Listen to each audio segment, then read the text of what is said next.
Parte 2. Aí quando nós entramos, foi o pai do menino que começou a me contar. Ele começou já falando assim, olha, fulana, a gente não ia te contar nada, porque achamos que não tinha necessidade, nós íamos apenas conversar com ela aqui, pedir pra ela não fazer mais isso, mas não íamos contar nada pra você. Até mesmo porque a gente sabe que ela é jovem, sabe que adolescente faz essas coisas mesmo, então não tinha necessidade. Mas já que chegou a esse ponto, então vamos esclarecer tudo aqui. O que acontece é o seguinte, ontem nós fomos visitar minha mãe, e eu não sei se você sabe, mas a minha mãe, ela tá doente, ela está com Alzheimer, fora outras doenças que ela tem, problemas psicológicos, e por conta de todos esses problemas que a minha mãe vem enfrentando, mesmo que hoje ela tem já lá beirando seus 80 anos, quando ela entra nessas crises dela, ela se põe como se fosse uma adolescente de 15 anos. E ela escreve cartas pra um admirador, só ela sabe quem é. Ela fica andando pela casa com lingerie daquelas bem pequenas. Nós que somos filhos, netos, que já convivemos com ela, a gente sabe que ela faz essas coisas. Então a gente já nem liga mais. Mas a gente pegou a sua filha gravando. E quando a gente pediu ela o celular pra ver o que ela tinha feito com aquelas filmagens, ela tinha enviado no grupo da escola. E ainda colocou na legenda que a minha mãe era uma velha caduca. Pegamos o celular da mão dela e apagamos o vídeo. Mas ficou uma situação assim bem chata. Então a gente ia conversar com ela, explicar a situação da minha mãe, que é um problema, que ela não faz essas coisas por ela. E pedir pra sua filha não fazer mais. Mas já que você tá aqui, então você pode aproveitar e conversar com ela. Gente, que vergonha. Que vontade de abrir um buraco e entrar dentro.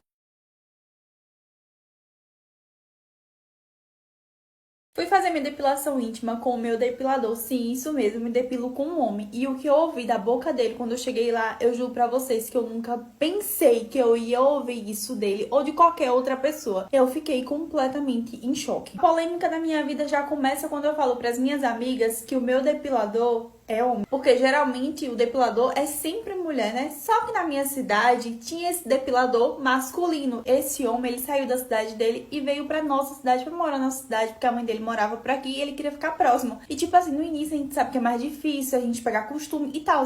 Só que eu resolvi fazer a experiência de uma vez com ele e eu gostei, gente. Fiz a primeira depilação com ele, foi das minhas pernas. Eu gostei bastante. Depois fiz o buço, depois fiz a axila. E, gente, eu comecei a fazer tudo com ele. Até o dia que eu criei coragem pra fazer depilação íntima e fazer uma depilação impecável. Quase não doía fazendo depilação com ele. Sempre quando eu fazia com alguma depiladora da minha cidade, doía bastante. E com ele, quase nada. Então eu acabei virando cliente fixa dele. E nesse dia em questão, que era na terça-feira, eu tinha marcado com ele quando eu saísse do trabalho por volta de 6 horas da noite. Eu ia em casa, tomava banho, voltava e ia fazer depilação com ele como normalmente eu fazia. E ele até mandou mensagem pra mim e falou, ó, se você quiser vir antes, você pode vir antes. Não tenho ninguém pra fazer depilação. Se você quiser, eu posso lhe adiantar.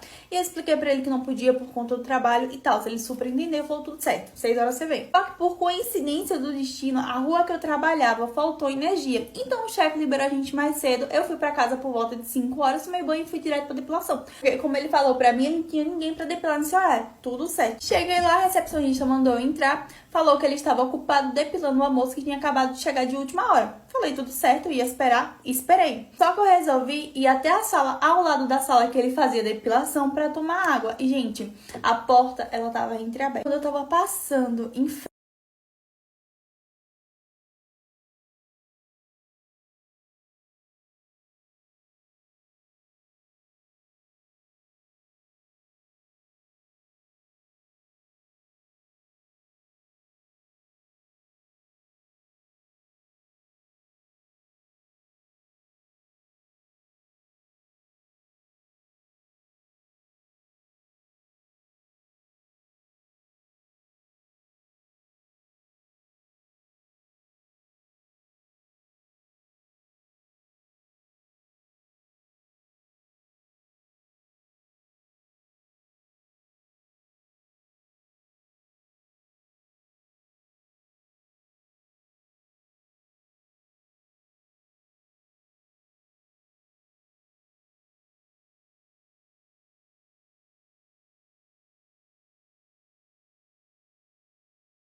E eu que fui lavar roupa na casa do meu filho e acabei descobrindo que ele tava traindo a esposa dele. Tinha acabado água na minha casa e, como de costume, eu fui lavar roupa na casa do meu filho, porque ele cavou um poço pra ele lá, então tinha água à vontade. E nessa hora, né, a minha nora, ela não tava lá, porque ela tinha saído pra deixar o menino na escola, porque era tamanha 1h da tarde. E eu ali, né, lavando roupa no tanque, eu escuto só as risadas desse homem no telefone. Quando, do nada, né, essa pessoa com quem ele tava falando, parece que ligou pra ele, dizendo que ia lá. Ele já começou a ficar nervoso, dizendo que não era pra essa pessoa fazer isso, que senão ia acabar com o casamento dele. Começou a pedir até, pelo amor de Deus, pra essa pessoa não fazer uma coisa dessa. E eu já comecei a achar isso estranho, né, e eu já comecei a entrar de casa devagarzinho pra tentar escutar direito essa conversa. Quando, do nada, né, chega uma moto buzinando em frente à casa dele. E eu acho que essa mulher já tava ali perto, né, porque não tem condição da pessoa chegar tão rápido desse jeito. E aí ele já começou a brigar com a mulher, começou a chamar ela de doida, de maluca, e eu perguntei pra ele quem era essa fulana. E ele disse que não era ninguém não, que era só uma mulher pra quem ele tava devendo e tinha ido lá cobrar ele. E ela vira pra mim e fala: pois é, eu sei muito bem que você é a mãe dele, realmente, ele me deve mesmo. Quando ela tava tentando ali falar, né, ele começou a se meter, mandando ela calar a boca e ir embora dali. Eu perguntei o que ela vendia pra ele tá devendo ela. Ele disse que ela era uma mulher do perfume. E essa mulher começou a cair na risada e eu sem entender nada. E ela começa a me falar que ela era amante dele e que ela vinha de um interior de uma outra cidade. Ele encheu a cabeça dela, fez ela vir pra cá e disse que ela não precisaria se preocupar, porque ele pagaria o aluguel, pagaria todas as despesas dela. Aí nisso, né, ela teve que arrumar um emprego, porque ele não tava dando conta de pagar todas as contas, e o aluguel já tava indo pra 3 meses de atrasado, e o dono já tava pedindo a casa, disse que não dava mais pra esperar, e ela já tinha avisado que se ele não fosse lá resolver isso, ela viria bater aqui na porta da casa dele pra falar tudo pra esposa dele. E ele duvidava dela, né, dizia que ela não tinha essa coragem, mas foi dito e feito, assim ela fez, né. E ele ali, né, mandando ela ir embora, eu disse que dali ela não sairia até minha nora chegar. E assim que ela chegou, eu fui falar tudo que havia acontecido, acabou ela dando uma peia bem dada nos dois, e terminou, né, ela botando pra ele ir embora junto com ela. Eu me casei com um cara que ele não queria me dar nada, né? Eu pedi um dinheirinho a ele, ele não queria me dar de jeito nenhum. E ele tinha, viu? Ele era trabalhador e tudo. Mas toda vida que eu ia pedir, ele dizia: pra que você quer? O que é que você vai fazer com esse dinheiro? Aí sabe o que é que eu tava fazendo com ele ultimamente? Eu tava pegando o dinheiro que ele me dava pra comprar a carne, ao invés de eu comprar 1 quilo, eu comprava meio. Era meio quilo. Ao invés de comprar 2 quilos, eu comprava 1 e botava o restante no bolso. Aí quando foi um dia, eu tava doida pra comprar uns brincos, não sei o que era, eu nem lembro mais. Sei que eu tava afim de comprar aquilo ali, não era muito caro não. Eu pedi, ele disse: não, desde que eu tenho aqui pra comprar carne, que eu tô doido pra comer carne de criação. Eu disse: é, né? Aí pegou e deixou o dinheiro, R$ 60 pra eu comprar essa carne de criação que era pra fazer pra ele. Eu disse: depois deixa que você vai comer carne de criação.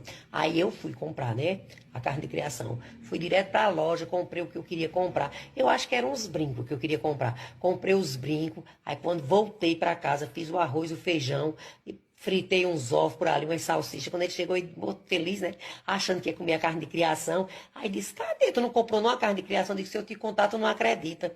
Eu vim ali, pisei no freio, derrapei a moto, a carne caiu do guidão da moto, os cachorros avançaram em cima, comeram tudo no meio da rua. E por que você não pegou? Eu digo: eu ia brigar, eu ia duelar com os cachorros por causa de 2 quilos de carne? De jeito nenhum. Amanhã você me dá, eu vou lá e compro de novo.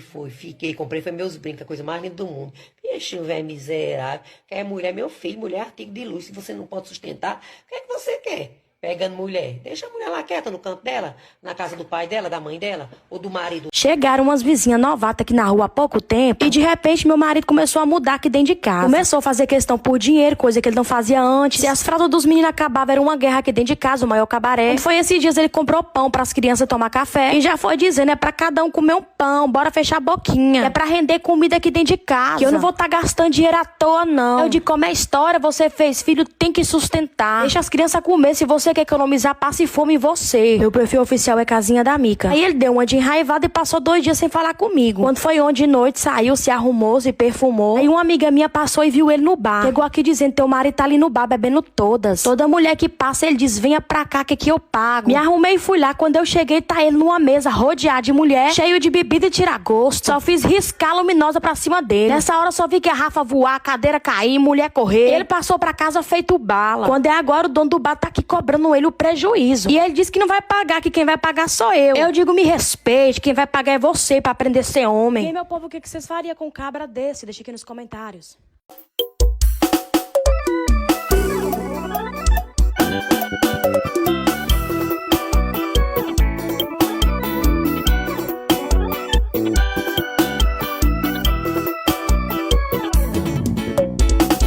Ele levanta e me diz: meu amor, já vou. E sem drama eu peço um beijo e digo que tá bom. Mas no fundo meu coração grita: fica aqui. Eu detesto quando ele sai de perto de mim. É que só ele traz brilho no meu olhar aqui. É que só ele me dá asas pra voar. E quando ele está comigo,